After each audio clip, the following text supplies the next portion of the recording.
Good morning students, welcome back. Crystal field theory आज हम discuss करने वाले हैं कोऑर्डिनेशन कंपाउंड्स। वीवीटी को हम एक्सप्लेन कर चुके हैं इससे पहले वाली वीडियो में। आई होप आपने उसको पढ़ लिया होगा। आज हम पढ़ेंगे क्रिस्टल फील्ड थ्योरी। तो क्रिस्टल फील्ड थ्योरी पढ़ने से पहले हम कुछ लिमिटेशंस देख लेते हैं। लिमिटेशंस देख लेते हैं वीबीटी, है ना। अगर वीबीटी के अंदर लिमिटेशंस थी तभी तो सीएफटी को दूर करने के लिए आई ना। तो लिमिटेशन पहले क्या थी कि उन्होंने कोऑर्डिनेट बॉन्ड बताया था इसको, है ना। उन्होंने क्या बताया था इसको? कोऑर्डिनेट बॉन्ड बताया था इसको कि मेटल और लिजेंड्स के बीच में कोऑर्डिनेट बॉन्ड बनता है, कोवलेंट कोऑर्डिनेट बॉन्ड। जबकि क्रिस्टल फील्ड थ्योरी कहती है कि आपके पास जो मेटल होता है वो कटायन की तरह बिहेव करता है और जो लिजेंड होते हैं वो अनायन की तरह बिहेव करते हैं ना। और ये पॉइंट चार्ज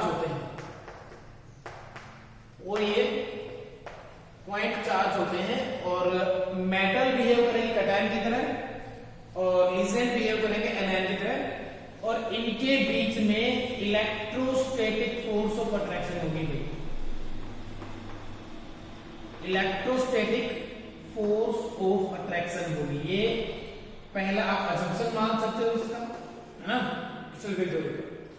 और ये इसका लिमिटेशन मान सकते हो क्योंकि इन्होंने कोऑर्डिनेट बॉन्ड माना, जबकि इन्होंने ऐसा बिल्कुल भी नहीं माना। इन्होंने कहा कि नहीं, कोऑर्डिनेट बॉन्ड नहीं, इनके बीच में purely electrostatic force of attraction होती है ना।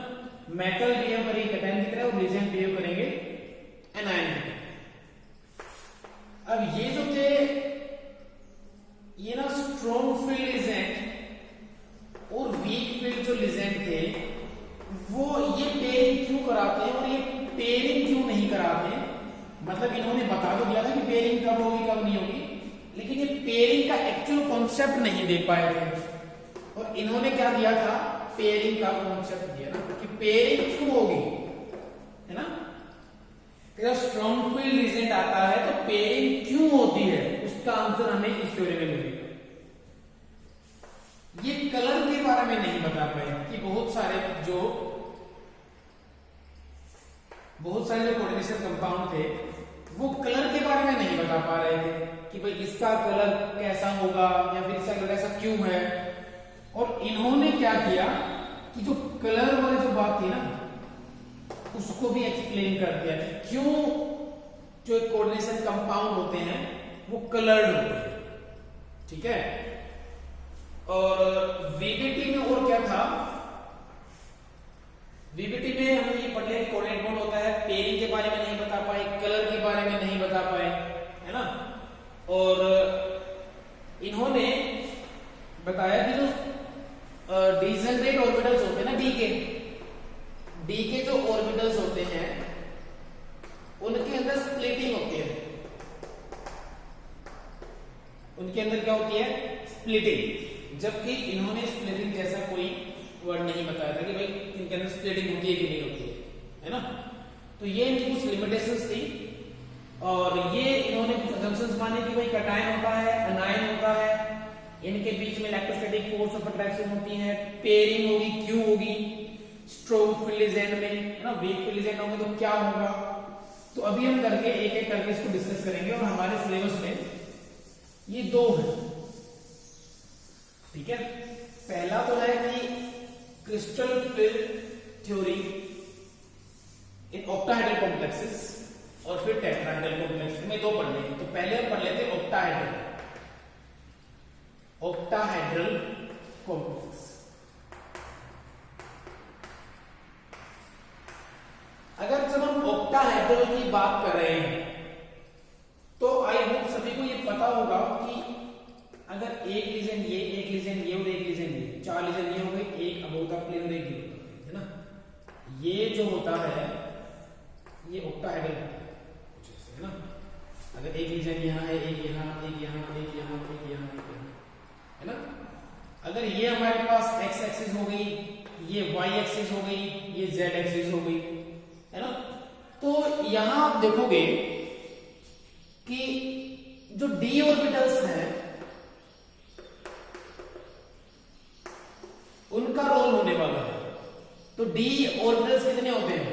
5 होते हैं। तो इनकी जो शेप है उसके बारे में आपको एक आइडिया होना चाहिए। अगर ये x है, ये y है, तो ये होगा dxy। हम 11th क्लास में पढ़ चुके हैं ये। अगर ये y है, ये z है, तो ये हो जाएगा dyz, ठीक है। अगर ये x है और ये z है, तो यहां पे जो ये प्रेजेंट होंगे ये हो जाएंगे dzx, ठीक है। xy, yx और zx ये हो गए 3, और बाकी के 2 कैसे होंगे?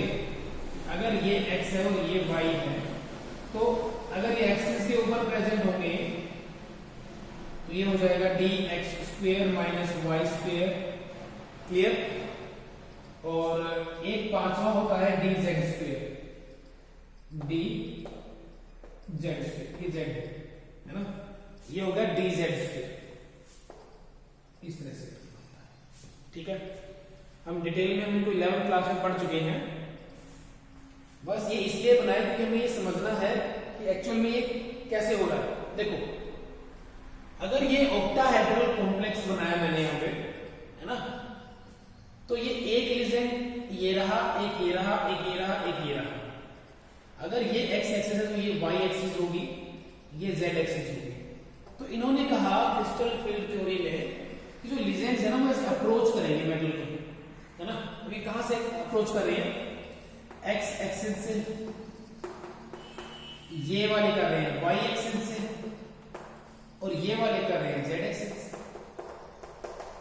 मतलब क्या हुआ कि जो लीजेंड्स हैं वो मेटल को अप्रोच कर रहे हैं एक्सिस से, है ना, x एक्सिस, y एक्सिस और z axis, along the axis approach कर रहे हैं। तो अगर अलोंग द एक्सिस अगर ये अप्रोच करेंगे तो क्या होगा कि जो d ऑर्बिटल्स होंगे उनके अंदर स्प्लिटिंग हो जाएगी। क्यों स्प्लिटिंग होगी? अब देखो, अगर एक लीजेंड यहां से अप्रोच करेगा x एक्सिस से, एक यहां से करेगा और एक यहां से करेगा, ठीक है, यहां से करेगा और यहां से करेगा, तब मुझे ये बताओ कि ये जो लोब है ये x एक्सिस की डायरेक्शन में प्रेजेंट है और ये y डायरेक्शन की, y एक्सिस की डायरेक्शन में प्रेजेंट है। तो जब लीजेंड्स यहां से अप्रोच करेंगे तो इनके बीच में ज्यादा रिपल्सन होगी, और ये क्या होगा, रिपल्सन की वजह से क्या होगा, ये d ऑर्बिटल्स टूट जाएंगे। पहले d ऑर्बिटल ऐसे प्रेजेंट थे, है ना, डीजनरेट थे, डीजनरेट का मतलब होता है सभी की एनर्जी इक्वल थी। लेकिन जब लीजेंड्स ने अप्रोच किया तो ऑक्टाहेड्रल की हम बात कर रहे हैं, तो ऑक्टाहेड्रल तो x एक्सिस और y एक्सिस और z एक्सिस के अलोंग होगा। तो जो orbitals along the axis present होंगे जिनके अंदर लोब्स, क्या उनके अंदर रिपल्सन ज्यादा नहीं होगा? ये देखो यहां पे z एक्सिस पे, और यहां देखेंगे तो जो लोब्स हैं ये इन बिटवीन द एक्सिस प्रेजेंट है ना, तो इनके बीच में क्या होगा, रिपल्सन कम होगा, इनकी एनर्जी कम होगी और इनकी एनर्जी ज्यादा होगी। तो जो ये डीजेनरेट ऑर्बिटल थे d वाले, ये क्या होंगे, ये स्प्लिट हो जाएंगे, है ना, क्या हो जाएंगे, स्प्लिट हो जाएंगे।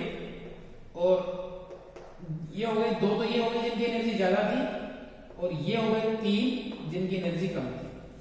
3 और में कौन कौन है, dxy, ये हो गया dyz और ये हो गया dzx। dx square minus y square, ये हो गया dx square minus y square, ये वाला, और ये वाला हो जाएगा dz। तो इनकी एनर्जी हो जाएगी ज्यादा और इनकी एनर्जी हो जाएगी कम। क्यों हुआ? क्योंकि देखो, जैसे लीजेंड्स ने अप्रोच किया यहां पे अलोंग द एक्सिस, तो जो lobes along the axis present थी, अगर वो उनसे डायरेक्ट इंटरेक्ट करेंगे तो उनके बीच में क्या होगा, ज्यादा रिपल्सन होगा, है ना, तो इनकी एनर्जी ज्यादा हो जाएगी, ये देखो इनकी एनर्जी ज्यादा होगी, है ना। और ये वाला जो सेट है ना, ये 2 ऑर्बिटल्स है, इसको हमने कहा इजी, और इसको हमने कहा T2G, ठीक है, इसको हमने कहा T2G और इसको कहा हमने EG, ठीक है। तो ऑक्टाहेड्रल में पहले जब VBT में हमने इसी के अंदर फिल किए थे इलेक्ट्रॉन्स, जबकि ऐसा ना हो के ऑक्टाहेड्रल में कुछ इस तरह से प्रेजेंट होता है ना, क्योंकि ऑक्टाहेड्रल में रीजेंट कहां से अप्रोच करेंगे, अलोंग द एक्सिस, ठीक है। तो ये क्या हो जाएंगे, स्प्लिट हो जाएंगे। तो मैं एक बार फिर बना दूं ये स्ट्रक्चर,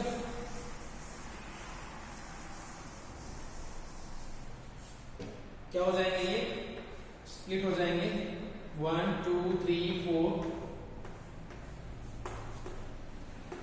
ये हो गए और ये हो गए। इनको नाम दिया T2G और इनको नाम दिया EG, ठीक है। और ये थे d ऑर्बिटल्स। 3D की बात कर लेते हैं, क्योंकि हम स्कैंडियम, कैडमियम, वेनेडियम, ब्रोमियम में जितने भी पढ़े हैं वो d वाले ना, वैसे 4D भी हो सकते हैं, d होने चाहिए, ND। ये कौन से होंगे, DXY, ये होंगे DYZ और ये होंगे DZX, ये होंगे dx² - y², ये होंगे dz²। अब ये जो है ना, ये लाइन, इसको बोलते हैं बाइसेक्टर, ठीक है, क्या बोलते हैं इसको, बाइसेक्टर बोलते हैं। अब ये जो है, ये और ये जो है एनर्जी का गैप, और ये पूरा एनर्जी का गैप है ना। अब ये देखो कि d ऑर्बिटल थे, स्प्लिटिंग हो गई है ना, तो कितनी एनर्जी इनके बीच में है, और ये ऑक्टाहेड्रल है तो डेल्टा O से लिखेंगे इसको ना, crystal field splitting energy, crystal field splitting energy, CFSE, crystal field splitting energy, क्या लिखेंगे इसको, डेल्टा नोट, ठीक है। अगर ये पूरी की पूरी डेल्टा नोट है तो ये कितनी हो जाएगी और ये कितनी होगी, है ना, ये हो जाएगी 3/5 डेल्टा, ठीक है, और ये हमारी हो जाएगी 2/5 डेल्टा नोट, ठीक है। ये हो जाएगी 3/5 डेल्टा नोट और ये हो जाएगी 2/5 डेल्टा नोट, ठीक है। ये जो एनर्जी होगी, जितनी हमारे पास ये total crystal field splitting energy होगी, उसका 2/5 ये वाली होगी और 3/5 ये वाली, ठीक है। अच्छा, अब हम बात कर लेते हैं स्ट्रॉन्ग फील्ड और वीक फील्ड के केस में ऐसा क्या हो जाता है ना। अब यहां से बोर्ड के एग्जाम में क्वेश्चन आता है, ठीक है, बोर्ड के एग्जाम में क्वेश्चन आता है कि पेयरिंग एनर्जी दे देगा आपको, ऑक्टाहेड्रल एनर्जी दे देगा, इलेक्ट्रॉनिक कॉन्फ़िगरेशन पूछेगा, इलेक्ट्रॉनिक कॉन्फ़िगरेशन पूछता है यहां से, तो बात करेंगे। देखो, अगर एक मैंने लिया स्ट्रॉन्ग फील्ड डिजाइन और एक लिया मैंने वीक फील्ड डिजाइन, तो स्ट्रॉन्ग फील्ड डिजाइन क्या करेगा भाई, उसका स्ट्रॉन्ग फील्ड है ना, तो अगर मान लो कि वो अलोंग द एक्सिस क्या कर रहा है, इंटरेक्ट कर रहा है, तो वहां पे जो एनर्जी का गैप होगा, एनर्जी होगी जो उनके बीच में, वो ज्यादा होगी, है ना, वो क्या होगी, ज्यादा होगी।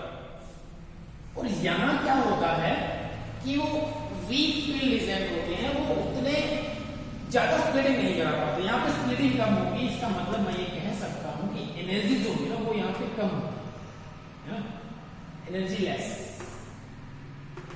As compare to this. यहाँ पे एनर्जी मोर होगी, और मैं कौन सी एनर्जी की बात कर रहा हूं, इस वाली एनर्जी की बात कर रहा हूं, है ना, इस वाली एनर्जी की बात, ठीक है। अब देखो, स्ट्रॉन्ग फील्ड डिजाइन पेयरिंग क्यों कराते हैं, अगर एनर्जी ज्यादा है, अब यहां अगर एनर्जी बहुत ज्यादा हो जाएगी, एक इलेक्ट्रॉन, दो इलेक्ट्रॉन, तीन इलेक्ट्रॉन डाल दिए, जब फोर्थ इलेक्ट्रॉन आएगा तो भी इतना गैप इतना ज्यादा है इनके अंदर कि फोर्थ इलेक्ट्रॉन जा ही नहीं पा रहा है यहां पे, तो कहां जाएगा वो, इसके अंदर जाएगा, पेयरिंग कराएगा। समझ में आया, समझ में आया, एनर्जी क्या है यहां पे, ज्यादा, ठीक। और वीक फील्ड रीजन में क्या हो रहा है, एनर्जी कम है ना। और जो स्ट्रॉन्ग फील्ड रीजन जो होंगे इनको बोलते हैं लो स्पिन कॉम्प्लेक्स और इनको बोलते हैं हाई स्पिन, इनको बोलते हैं हाई स्पिन। अब इनको और देख लेते हैं। स्पिन का मतलब क्या है, ये अगर मैं बात करूं मेरे पास ये वाली सिचुएशन है, ठीक है, 1 2 3 4 5 6। अब यहां टोटल स्पिन कितनी है, देखो ये तो कैंसिल आउट होगी, प्लस हाफ और minus half, plus half plus half plus half plus half, total 2 है। वैसे हम टोटल स्पिन मल्टीप्लिसिटी नहीं निकाल रहे हैं, 2s + 1 रूल लगाते हैं, ठीक है, वो हमारा काम की नहीं है, ठीक है, बोर्ड के हिसाब से वो काम की नहीं है। 2s + 1 निकाल के टोटल एनर्जी निकालेंगे, टोटल स्पिन निकालेंगे, वो नहीं निकाल रहे हैं। मैं यहाँ पे सिर्फ s की वैल्यू निकाल रहा हूँ, टोटल स्पिन निकाल रहा हूँ। ये 2 3 4 है, 4 प्लस हाफ करेंगे तो कितना हो जाएगा, 2 हो जाएगा।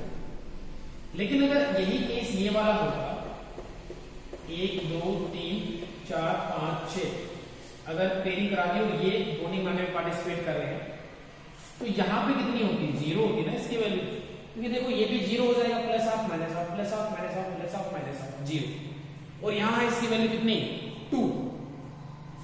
तो ये क्या हो जाएगा, स्पिन किसकी ज्यादा है, स्पिन इसकी ज्यादा है जिन्होंने पेयरिंग नहीं कराई है, जिन्होंने पेयरिंग नहीं कराई है उनकी स्पिन ज्यादा है, और जिन्होंने पेयरिंग करा दी उनकी स्पिन क्या है, कम।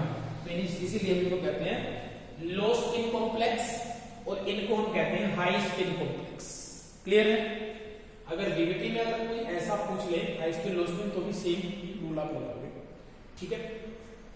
लो स्पिन कॉम्प्लेक्स हो जाएगा और ये हाई स्पिन कॉम्प्लेक्स हो जाएगा। क्लियर है। अच्छा, अब बात कर लेते हैं पेयरिंग एनर्जी की।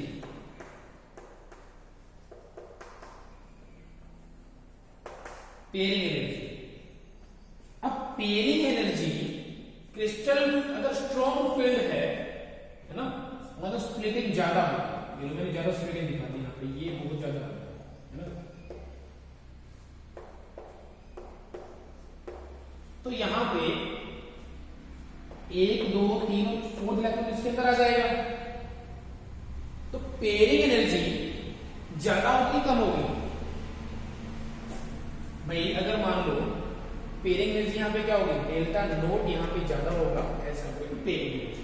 अगर पेयरिंग एनर्जी कम है इसलिए तो जल्दी से पेयर हो रहा है ना वो।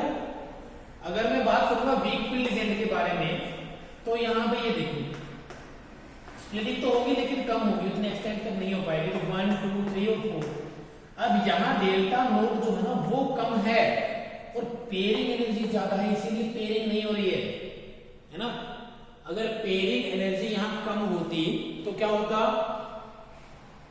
तो ये पेयर हो जाता है इजीली। यहां डेल्टा नोट ज्यादा है और पेयरिंग एनर्जी क्या है, कम। ठीक है इस वाले केस में। अच्छा, तो मुझे ये बताओ जब पेयरिंग एनर्जी की बात आ रही है तो ये किसके केस में होगा, जब डेल्टा नोट ज्यादा होगा पेयरिंग एनर्जी से, तो वहां पे पेयरिंग हो जाएगी भाई इलेक्ट्रॉन्स की। तो कंफ्यूज नहीं होना है, क्वेश्चन करेंगे हम इसे, है ना। तो पेयरिंग हो जाएगी और बोर्ड में ऐसा क्वेश्चन आता है कि right the electronic configuration for D5 if delta naught is smaller than P, if delta naught is greater than P। तो ये आता है ऐसे क्वेश्चन, तो कंफ्यूज नहीं होना है, बहुत आसान है ना। बस आपको ये कॉन्सेप्ट समझना है कि अगर स्ट्रॉन्ग फील्ड एजेंट होगा ना तो बहुत ज्यादा स्प्लिटिंग हो जाएगी। अगर बहुत ज्यादा स्प्लिटिंग तो डेल्टा नोट की वैल्यू ज्यादा। अब डेल्टा नोट की वैल्यू ज्यादा तो इलेक्ट्रॉन इजीली पेयर अप हो जाएंगे, क्योंकि यहां से यहां जाने के लिए बहुत ज्यादा एनर्जी चाहिए, है ना। तो पेयर एनर्जी कम हो जाएगी, है ना। तो ये चीजें। चलो अब हम इलेक्ट्रॉनिक कॉन्फ़िगरेशन की बात कर लेते हैं ऑक्टाहेड्रल।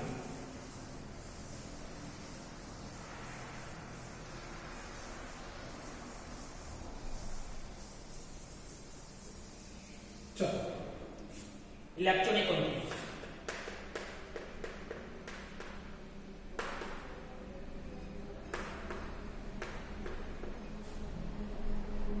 इलेक्ट्रॉनिक कॉन्फ़िगरेशन ये हो गया D1, और ये है अगर ये वीक फील्ड है, वीक फील्ड एजेंट है, और ये है स्ट्रॉन्ग फील्ड, इधर लिख दिया मैंने स्ट्रॉन्ग फील्ड। या फिर मैं यहां पे लिख सकता हूं कि ये है हाई स्पिन और ये है लो स्पिन। ठीक है, अब देखो अगर मैं बात कर रहा हूं D1 की, तो स्प्लिटिंग तो कुछ ऐसी होगी ना,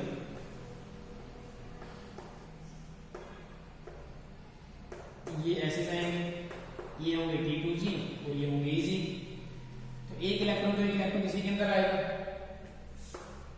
तो यहां पे भी कुछ ऐसा ही होने वाला है ना, एक इलेक्ट्रॉन इसके अंदर ही आ गया अगर ये D2G है और ये EG है ना। जब दो इलेक्ट्रॉन डालूंगा मैं इसके अंदर, यहाँ दो करूंगा तो यहाँ भी दो हो जाएंगे और यहाँ भी दो हो जाएंगे, कोई फर्क पड़ेगा दोनों में? कोई चीज नहीं आ रहा। जब मैंने यहाँ 3 किया तो यहाँ पे 3 इलेक्ट्रॉन हो गए, यहाँ पे भी 3 इलेक्ट्रॉन, तो कोई फर्क पड़ा? 3 तक प्रॉपर्टी सेम रहेगी ना। अगर ये पैरामैग्नेटिक है, ये पैरामैग्नेटिक है, बात करेंगे आगे भी कुछ ऐसा होने वाला है। अगर इसकी स्पिन मल्टीप्लिसिटी, इसकी स्पिन मल्टीप्लिसिटी, मतलब कुछ चीजें सेम है। जैसे मैंने D4 की बात की तो क्या होगा D4 के केस में, विजुलाइज करने के लिए बड़ा बना देता हूं। ठीक है, तो यहां क्या होगा, यहां ये होगा। अब देखो ये भी D4 है, ये भी D4 है, लेकिन ये स्ट्रॉन्ग फील्ड इधर है, ये वीक फील्ड है, तो क्या होगा,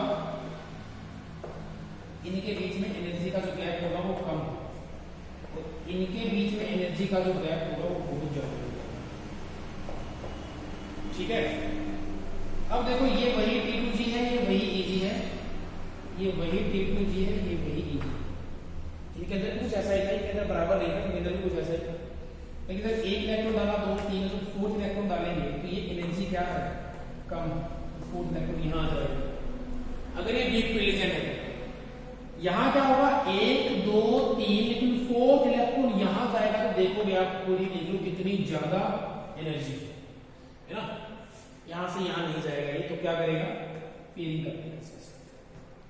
तो स्ट्रॉन्ग फील्ड लिजेंड्स में पेयरिंग क्यों होती है, इसका रीजन आया ये होता है क्योंकि स्ट्रॉन्ग फील्ड लिजेंड में स्प्लिटिंग होती है वो बहुत ज्यादा हो जाती है, तो डेल्टा नोट की वैल्यू ज्यादा होती है ना, डेल्टा नोट की वैल्यू ज्यादा होती है एज कंपेयर टू पेयरिंग। ठीक है, ऐसे ही आप D5 का एग्जांपल ले सकते हो, मैंने यहाँ पे D5 लिखा तो ये 5वां इलेक्ट्रॉन यहां जाएगा, अब यहाँ 5वां इलेक्ट्रॉन तो यहां आएगा। ठीक है, समझ में आ रहा है? अगर मैं यहाँ D6 की बात करता हूं तो फिर यहाँ पेयरिंग स्टार्ट होगी है ना, कंट्रोल ऑफ मैक्सिमम मल्टीप्लिसिटी यही कहते हैं कि पहले सिंगली एक इलेक्ट्रॉन करो फिर उसके बाद पेयरिंग करो, हो रहा है। लेकिन यहाँ क्या होगा, अब जाके यहाँ पेयरिंग होगी। अब देखो ये D6 है, वो भी D6, अब यहाँ पे D6 में 1, 2, 3, 4 अनपेड इलेक्ट्रॉन, 4 अनपेड इलेक्ट्रॉन, यहाँ एक भी नहीं, ये पैरामैग्नेटिक, ये डायमैग्नेटिक। आ रहा है समझ में? अगर मैं D7 की बात करता हूं तो कितने हो गए, 6, ये हो गए 7, और अब एक इलेक्ट्रॉन यहां चला जाएगा, चला जाएगा। अगर मैं D8 की बात करता हूं तो एक इलेक्ट्रॉन यहां जाएगा और एक इलेक्ट्रॉन यहां जाएगा। D8 देखो दोनों में सेम है ना, यहां पे भी 6 इलेक्ट्रॉन, यहां पे भी 6 इलेक्ट्रॉन, यहां 2, यहां 2 है ना, तो D8 जो होगा वो दोनों में सिमिलर हो जाएगा। क्यों हो जाएगा, रीजन ही साफ है। ठीक है, D9 तो D9 भी सेम हो जाएगा, यहाँ एक इलेक्ट्रॉन फिर पेयरिंग हो जाएगी, फिल हो गया तो ऊपर वाले में पेयरिंग होगी है ना, मजबूरी है ना। अब तो D10 अब यहां हो जाएगा इलेक्ट्रॉन, तो ये थी इलेक्ट्रॉनिक कॉन्फ़िगरेशन D1 से लेके D10 तक, जो एग्जाम में पूछी जा सकती है, पूरी जाने के बहुत ज्यादा चांसेस है। ठीक है, इलेक्ट्रॉनिक कॉन्फ़िगरेशन पूछता है यहां से कि बताओ अगर डेल्टा नोट ज्यादा है, और या फिर अगर डेल्टा नोट है वो हाई स्पिन लो स्पिन भी दे सकता है ना, तो हाई स्पिन लो स्पिन देके भी आपसे क्वेश्चन पूछ सकता है, तो कंफ्यूज होने की कोई भी प्रॉब्लम नहीं है बच्चों, है ना। आगे समझ में कैसे फिल करना है, कैसे फिल नहीं करना है, ये सारा के सारा ऑक्टाहेड्रल कॉम्प्लेक्सेस है। ठीक है, अब हम मूव करते हैं टेट्राहेड्रल कॉम्प्लेक्सेस।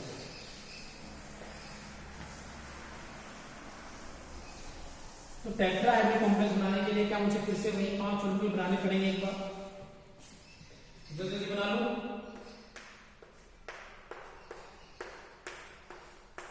कम स्पेस से बना लेते हैं। X y, y z, z x, x y, ठीक है। अब क्या होगा? X y along the axis और ये होगा इस तरह से z। ये हो गया डी एक्स वाई, ये हो गया डी वाई जेड, ये हो गया डी जेड एक्स और ये हो गया d y z, d x square minus y square d z square. अब टेट्राहेड्रल कैसे होता है? एक लीजेंड तो ये रहा, एक लीजेंड ये रहा, एक लीजेंड ये रहा और एक लीजेंड ये रहा, है ना। अब एक लीजेंड ये, एक लीजेंड ये, एक लीजेंड ये, एक लीजेंड ये, तो क्या इस बार भी legend along the axis interact कर रहे हैं क्या मेटल के डी ऑर्बिटल से? देखो अगर ये मेरे पास एक्स डायरेक्शन है, ठीक है, तो ये अगर वाई डायरेक्शन है तो ये अगर जेड डायरेक्शन होगी, ठीक है। तो यहां देखो कि एक्स और वाई के बीच में से लीजेंड अप्रोच कर रहे हैं टेट्राहेड्रल में, जेड और एक्स के बीच में से लीजेंड अप्रोच कर रहे हैं, है ना। इन दोनों के बीच में से लीजेंड अप्रोच कर रहे हैं। तो जैसा हमने ऑक्टाहेड्रल में पढ़ा था वैसा नहीं है। ऑक्टाहेड्रल में along the axis, x axis, y axis और z axis, along the axis ligands approach कर रहे थे, लेकिन यहां in between the axis ligand approach कर रहे हैं। तो जब इन बिटवीन द एक्सिस करेंगे तो मुझे एक बात बताओ, तो क्या यहां से अगर लीजेंड अप्रोच करेंगे तो क्या इन तीनों के अंदर इस बार ज्यादा रिपल्सन नहीं होगी? होगी ना। और ये तो एक्सिस से प्रेजेंट है तो ये कम इंपैक्ट कर पाएंगे, तो इनके अंदर क्या हो जाएगा? टेट्राहेड्रल में ये हो जाएगा, है ना। अब इस बार हायर एनर्जी के कौन हो जाएंगे? D x y, d y z और डी जेड एक्स, और लोअर एनर्जी के कौन हो जाएंगे? तो d x square minus y square और डी जेड स्क्वायर। आया समझ में? क्योंकि d x square minus y square जो है वो अलोंग द एक्सिस प्रेजेंट है दोनों, लेकिन टेट्राहेड्रल में लीजेंड तो इन बिटवीन द एक्सिस कर रहे हैं। तो जब ये approach in between the axis कर रहे हैं तो जो ऑर्बिटल्स इनकी lobe in between the axis होगी वही तो ज्यादा इंटरेक्ट कर पाएंगे, और जो ज्यादा इंटरेक्ट कर पाएंगे, जिनके साथ ज्यादा इंटरेक्शन होगी उन्हीं के बीच में क्या होगा? उन्हीं की एनर्जी ज्यादा हो जाएगी। आया समझ में? आया भाई? हाँ। तो ये क्या था? ये डी ऑर्बिटल था और ये टूट जाएंगे। अब इसको नाम देंगे हम E और इसको नाम देंगे T2। G नहीं लिखेंगे, है ना। G लिखा था ना हमने ऑक्टाहेड्रल में, T2 G E G, तो यहां लिखेंगे E और T2, क्योंकि G जो होता है ना इसका हम यूज करते हैं जीरन, जो आप ग्रेजुएशन में पढ़ोगे। इसका मतलब अगर मैं आपको सिंपली बेसिकली बताऊं तो सिमेट्री के लिए होता है, ठीक है। जिनके अंदर सिमेट्री प्रेजेंट होती है वहां हम जी लिखते हैं, जहां सिमेट्री नहीं होती वहां कुछ भी नहीं लिखते, वहां हम ये नहीं लिखेंगे, है ना। तो यहाँ E और T2 लिखा, खाली ए अनसिमेट्रिकल, सिमेट्री नहीं है, है ना। तो सिमेट्री नहीं है तो क्या होगा? ये जी नहीं लिखेंगे, जीरो नहीं लिखेंगे, ठीक है। और E और T2 लिखेंगे। ऑक्टाहेड्रल में जी लिखा क्योंकि वहां सिमेट्री प्रेजेंट है। एक चीज और खास बात है ऑक्टाहेड्रल कॉम्प्लेक्सेस की, वो ये कि octahedral complexes are always high spin. ये कभी लो स्पिन नहीं होते, हमेशा हाई स्पिन होते हैं। मतलब इनके अंदर जो हंसरूल ऑफ मैक्सिमम मल्टीप्लिसिटी वाला जो रूल है ना वो फॉलो होता है, ठीक है। अगर आपने लिखा यहां पे ये लो, 2 इलेक्ट्रॉन ये रहे, सो 2 ऑर्बिटल ये रहे, ये रहे, ये E, ये T2, 1 2 3 इलेक्ट्रॉन डाले, दूसरा ये रहा, 4 डाले हैं ये लोग, 5 डाले हैं ये लोग, 6 डाले हैं ये लोग, 7 ये लोग, 8 ये लोग, 9 ये लोग, ठीक है। तो कहने का मतलब क्या है कि इनके अंदर हमेशा हाई स्पिन कॉम्प्लेक्स बनेगा, लो स्पिन कॉम्प्लेक्स नहीं बनेगा, ठीक है। तो इसीलिए अगर मैं इलेक्ट्रॉनिक कॉन्फ़िगरेशन से क्वेश्चन की बात करूं तो टेट्राहेड्रल से कम चांसेस है, क्योंकि सभी को पता है कि ऑलवेज हाई स्पिन होगा, है ना। जब ऑलवेज हाई स्पिन होगा तो कोई फर्क ही नहीं पड़ेगा, है ना। चलो ऑलवेज हाई स्पिन होगा ये, ध्यान रखना। तो ये था हमारे पास, यहां तो मैंने लिखा ही नहीं, टेट्राहेड्रल की बात कर रहे हैं, tetrahedral complex. Tetrahedral complex are always high spin, और ये टेट्राहेड्रल बना दिया। टेट्राहेड्रल में जब ये लिजेंड अप्रोच कर रहे थे तो कैसे कर रहे थे, इन बिटवीन द एक्सिस, और इन बिटवीन द एक्सिस अप्रोच करने की वजह से dxy, dyz, dzx इनकी एनर्जी ज्यादा होगी, जिनको हमने नाम दिया T2, इनको नाम दिया हमने E। G क्यों नहीं लगाया, क्योंकि इसमें नहीं है, ठीक है। तो ये थी क्रिस्टल फिल्म थ्योरी। अच्छा, कलर की बात कर रहे थे कि कलर कैसे होगा, तो इन्होंने बताया कि जब इलेक्ट्रॉन लोअर एनर्जी लेवल से हाई एनर्जी लेवल में मूव करेंगे, ट्रांजिट करेंगे, तो इनके बीच ना डी की ट्रांजिशंस होंगे, और जिनकी वजह से क्या होता है, ये कलर होते हैं, ठीक है। इनको हम डिटेल में पढ़ेंगे 8th चैप्टर, ठीक है। तो वो डी ट्रांजिशंस होती है जिसकी वजह से ये कलर होते हैं। अच्छा, तो एक छोटी सी बात और है स्प्लिटिंग के बारे में, कि जो डेल्टा टी है, ये जो हो जाएगा ना, ये डेल्टा टी हो जाएगा, है ना। अगर ये बारी सेंटर है तो इस बार ये कितनी हो जाएगी, 2/5 डेल्टा टी, और ये कितनी हो जाएगी, 3/5 डेल्टा टी, ठीक है। अब इनके बीच में जो स्प्लिटिंग है, और ऑक्टाहेड्रल के बीच में कितनी ज्यादा स्प्लिटिंग थी, तो जो ये वाली स्प्लिटिंग होगी ना, ये ऑलवेज 4/9 ऑफ डेल्टा ओ होती है, ये याद रखना, ठीक है। ये याद रखना कि अगर ऑक्टाहेड्रल जो एनर्जी होगी उसको हम 4/9 कर देंगे तो डेल्टा ऑफ टेट्राहेड्रल निकल के आएगा। टेट्राहेड्रल में कितनी स्प्लिटिंग होगी, इसको बोलेंगे क्रिस्टल फील्ड स्प्लिटिंग एनर्जी, है ना। क्रिस्टल फील्ड स्प्लिटिंग एनर्जी होती है ना। अगर ये डेल्टा टी है तो ये कितनी हो जाएगी, 2/5 डेल्टा टी, और ये हो जाएगी 3/5 डेल्टा टी। क्लियर है। और ये कितनी हो जाएगी, डेल्टा टी जो होती है वो हमारे पास 4/9 ऑफ डेल्टा लोड होती है। अगर मान लो इसको आपने देखा कि ये पूरी की पूरी 1 है, मान लिया आपने, है ना, तो ये पूरी 1 होगी, ये कितनी हो जाएगी, 0.6 हो जाएगी, 0.4 हो जाएगी, और ये 0.6 हो जाएगी, ठीक है। और इससे जब हमने रिवर्स की बात की थी ऑक्टाहेड्रल वाले केस में, जब नीचे 3 बनाए थे और ऊपर 2 बनाए थे, तो यहाँ पे भी कुछ ऐसे ही लिखा था। तो इसके अंदर लिखा था कि ये 3/5 ऑफ डेल्टा टी होगा, ये होगा 2/5 ऑफ डेल्टा टी, और ये होगा 3/5 डेल्टा ओ। ऑक्टाहेड्रल की बात, ठीक है। तो क्या होगा इसके अंदर,